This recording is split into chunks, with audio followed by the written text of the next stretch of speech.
Hey everybody, it's Easily Plays 23 again with a little bit of gaming news. Thanks to BlizzConn, we now learned some things about Overwatch. And yes, like the title of my video says, Overwatch, not free to play. No, Overwatch, the newest first-person team shooter that Blizzard is coming out with, is not going to be a free-to-play game. And I'm going to tell you a little bit about everything and why it's fine that Overwatch is not a free-to-play game. Yes, it's fine, it's not.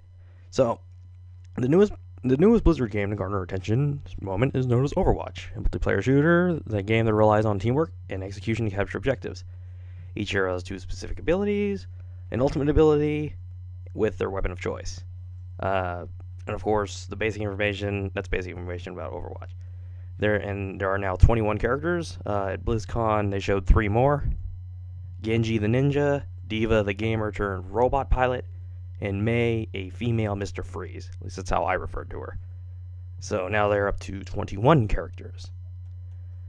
So, might as well just jump right into this issue that automatically pops into the head of all the people who are anticipating this game. It's, why the hell is it not free to play? Well, in Polygon, they actually spoke to the creators of Overwatch, and the long and short of it is, they thought about going free to play, but then when they thought about dividing up the heroes, sort of like Heroes of the Storm, where there's a rotation and things, they thought that would limit the way people would actually play Overwatch, and they didn't want to limit anyone's like playing style, because it would restrict their choices. And the whole point of Overwatch is to be able to switch between heroes on the fly to adjust to your situation. That is like their whole thing.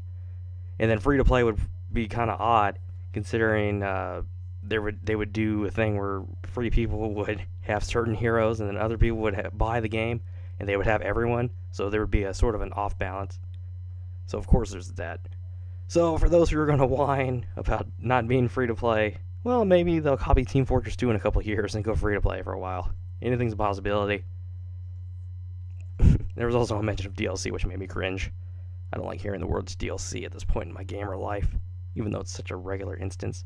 So, what is the pricing per se? Well, if you go to the Battle.net website or you go to Overwatch's website, it shows you that for the PC Basic Edition, this is only for that, it costs you $40 American dollars. And I don't know the prices outside of America at this point, but they're usually higher because of some weird stuff that always happens. So, what will that $40 get you? Well, the $40 gets you the basic game, all the characters unlocked, and then if you pre-order it, you get a new war skin for Widowmaker. And the $40 version is PC only, not the console versions. Yes, this is coming out for the Xbox One and the PS4.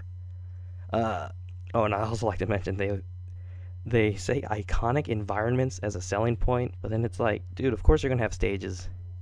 So, of course, this is your basic package, and the next one is the Origin Edition, which will cost you $60. This is the one that comes out for the PS4, the Xbox One, and the PC.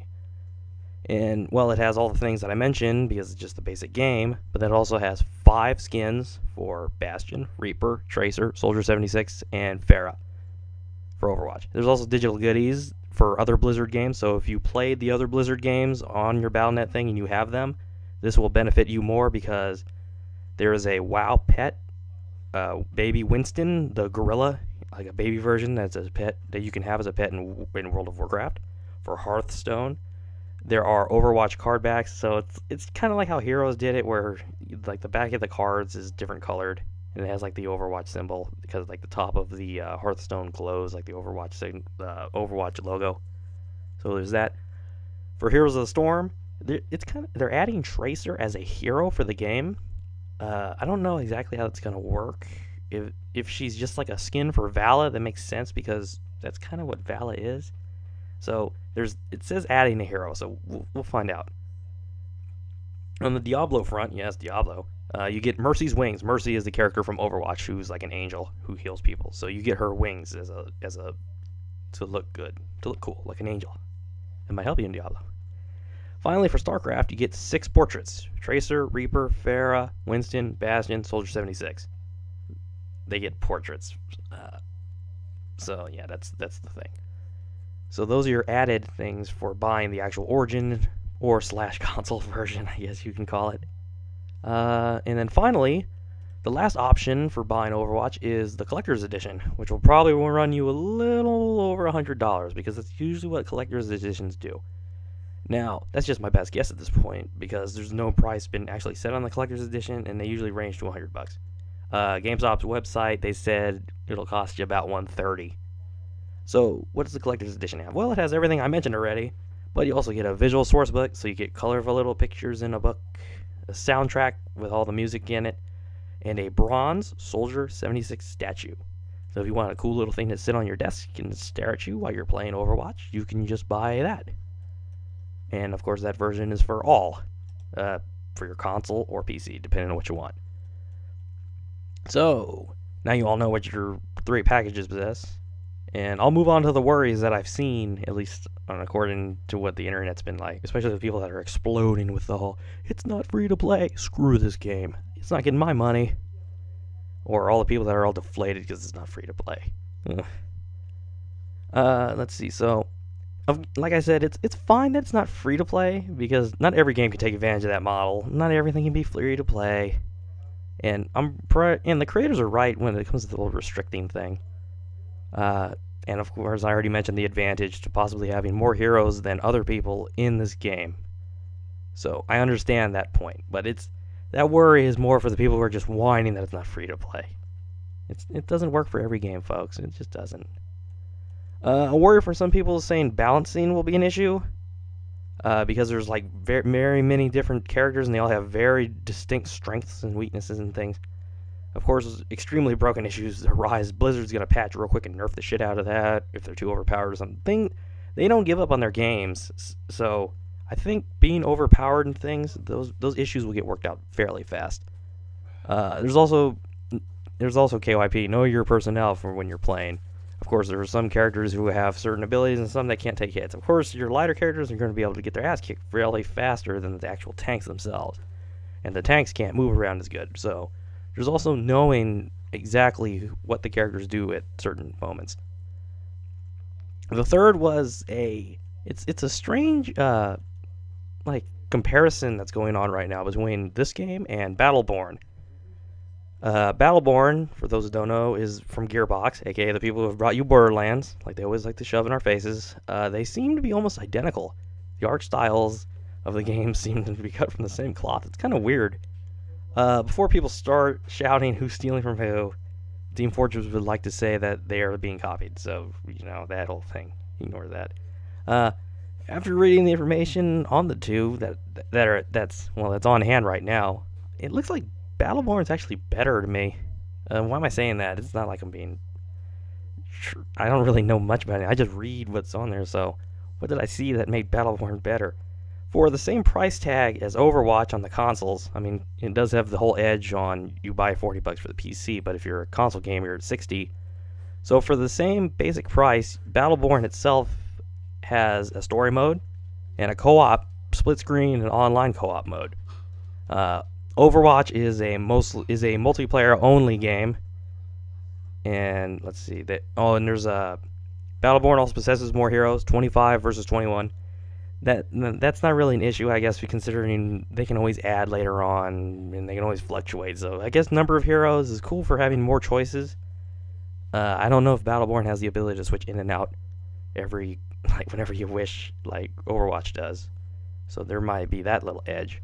There's also the fact that BattleBorn's characters actually level up to a maximum of level 10. So those who are like Heroes of the Storm, it's sort of like that. Once you use a guy, your max level is level 10, and there are certain unlocks that boost the character's strength and things, and this tree system they have. Let's see, game modes for the two games.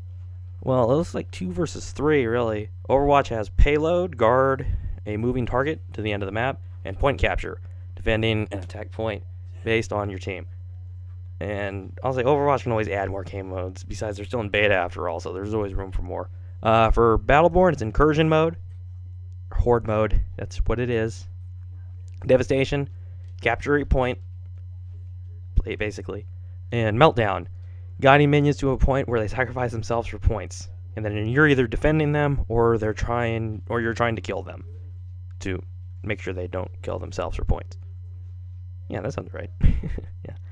And BattleBorn actually comes out a month before Overwatch, May 3rd, 2016 versus June 21st, 2016. On or before. They don't want to say when for sure Overwatch is coming out. They just gave a general idea. So to me, it looks like BattleBorn has the edge, just considering there's a story mode. But I'm just guessing at this point. I really have no clue how either will do. Hopefully they both do well. I mean, that's what you can always hope for. Hopefully I've given you all some nice information on the two pretty identical games. I mean, this went from an Overwatch information thing to a comparison video, which is kind of odd, but it's fine. Of course, what was I needed here? Oh yeah, I questioned how different they really are. If these things really hold true, it looks like BattleBorn has more features. The only thing that scares me away from Overwatch is the fact that it's multiplayer only. Games with multiplayer only function like Titanfall and Star Wars Battlefront never seem to survive very long. People tire of just playing multiplayer and getting frustrated with it. I mean, there's always playing with friends. I mean, if you play with friends, that usually strengthens, makes it better. That makes those games last longer. Call of Duty has a story mode, but it's usually skipped by most people. But it's always something good to have. Nice. It's just to keep you on the disc instead of getting fed up with the game, taking it out and playing another game is always not a really good idea. So, enough of my talking, though. Did you all see the possible similarities between Battleborn versus Overwatch? Which of the two are you going to get, or are you not going to bother with either? Did Overwatch not choosing free-to-play completely get rid of any motivation to play it, like some people claim? They say that they completely just destroyed their boner for whatever the game was. They're just like, fuck it. It's not even worth my time now. I said, really? Okay. Don't forget, after commenting, don't forget to like, share, and subscribe to my channel. It'll help you out. I like doing video game news. Drop some topics you want me to talk about. Find me on Twitter and say hi and all things. Thanks for watching. I'll catch you guys up on the next video. And up and away from me. See ya.